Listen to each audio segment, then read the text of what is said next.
वहीं शिक्षा विभाग के नए फरमान पर बीजेपी और आरजेडी आमने सामने हैं, जहां अब शिक्षकों को स्कूल में रखा कबाड़ भी बेचना होगा। बीजेपी विधायक हरिभूषण ठाकुर बचौल इसे तुगलकी फरमान बता रहे हैं। साथ ही कह रहे हैं कि सरकार को शिक्षा से कोई लेना देना नहीं है। वहीं आरजेडी प्रवक्ता शक्ति यादव ने सरकार पर पलटवार किया है विपक्ष पर। साथ ही कहा है कि शिक्षा विभाग के इस फैसले को अच्छा कदम उन्होंने बताया है।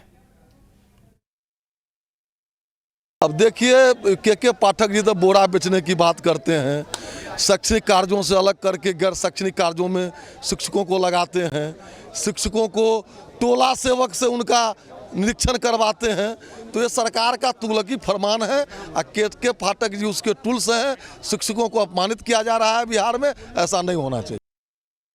जो प्रधानाध्यापक होते हैं उनके कंधों पर वित्तीय भी होता है जिम्मेवारी और प्रशासनिक भी होता है। तो अगर प्रशासनिक दृष्टिकोण से कोई काम करने की अगर उनको दी गई है सूचना तो उनका विषय है। विद्यालय के संदर्भ में कोई भी लिया गया निर्णय का अंतिम जो स्वरूप देना होगा तो वो प्रधानाध्यापक ही देते हैं। कोई चीज़ें बर्बाद नहीं होनी चाहिए, जगह पे पहुंच जानी चाहिए, उससे स्वच्छ भी रहता है चीज़ें। स्कूल भी आपका कोई कबाड़ा दिखाई नहीं पड़ेगा, अच्छी चीज़ है ना। बिहार के शिक्षा विभाग के फरमान पर जदयू प्रवक्ता हेमराज राम ने भी राज्य सरकार का समर्थन किया है। बयान सुनाते हैं आपको।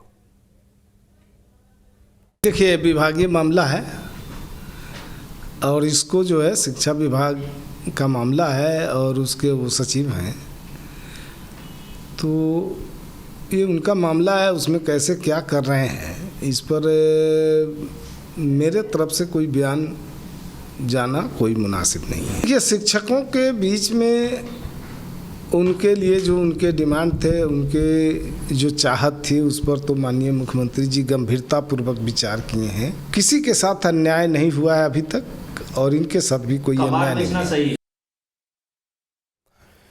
सहयोगी सनी का रुख करते हैं। हमारे साथ पटना से तमाम अपडेट के साथ लाइव जुड़े हुए हैं। सनी, क्या कुछ चल रहा है? शिक्षा विभाग के फरमान के बाद अब घमासान मचा हुआ है और उस मामले पर सियासत हो रही है।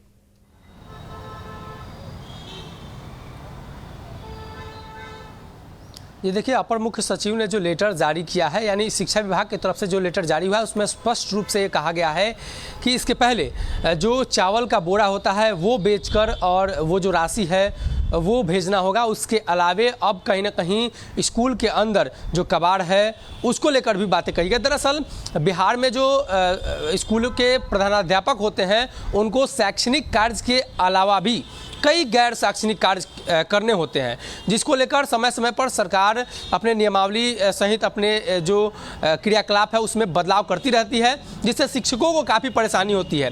हालांकि कई शिक्षकों का ये मानना है कि सरकार जो गैर शैक्षणिक कार्य कराती है प्रधानाध्यापक से, तो उन स्कूलों के लिए कुछ हद तक सही भी है जहां शिक्षकों की संख्या अधिक है, लेकिन कहीं कहीं स्कूलों की स्थिति ऐसी है जहां 5 तक क्लासेस चलते हैं और 5 ही शिक्षक हैं।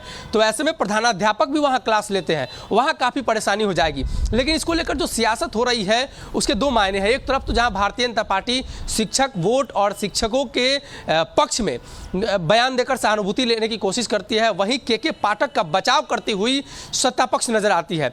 तो ऐसे जो लेटर हैं आए दिन बिहार सरकार की तरफ से शिक्षा विभाग की तरफ से सामने आते रहे हैं और इन पत्रों के जरिए शिक्षा विभाग अपने जो शिक्षक हैं, बिहार सरकार के शिक्षक हैं, उनके लिए जो गाइडलाइंस जारी करती है उन्हें मानना होता है। लेकिन अब शिक्षक संघ ने भी इसको लेकर नाराजगी जताई है। उन्होंने कहा है कि गैर शैक्षणिक कार्य कराए जाने से स्कूली माहौल पर असर पड़ता है और जो शिक्षक हैं उनके मनोबल को भी काफ़ी ठेस पहुंचता है। दरअसल शिक्षक हैं, उनका एक अलग सम्मान है। अगर वो शिक्षक बोरा बेचेंगे, इसके अलावा कबाड़ का काम करेंगे, कबाड़ बेचने का काम करेंगे, तो कहीं ना कहीं उनकी जो छवि है समाज के अंदर उस पर भी धक्का लगता है। तो सरकार को चाहिए कि इसको लेकर जो है अलग तरीके की कोई व्यवस्था करे, जिससे कि स्पष्ट रूप से शिक्षकों की जो छवि है वो धूमिल ना हो। निश्चित तौर पर। और बिहार में अगर हम बात करें शिक्षा विभाग की, तो जिसे एसीएस के पाठक साहब कबाड़ कह रहे हैं, कई स्कूलों के लिए वही संसाधन है। कुर्सियां टूटी हैं, बेंच डेस्क टूटे हुए हैं, पंखे खराब हैं और बच्चों के साथ साथ शिक्षक इस उम्मीद में है कि शायद इसे दुरुस्त करा दिया जाए। पर कहीं ना कहीं शिक्षा विभाग को इन मामलों पर भी संज्ञान लेने की जरूरत है।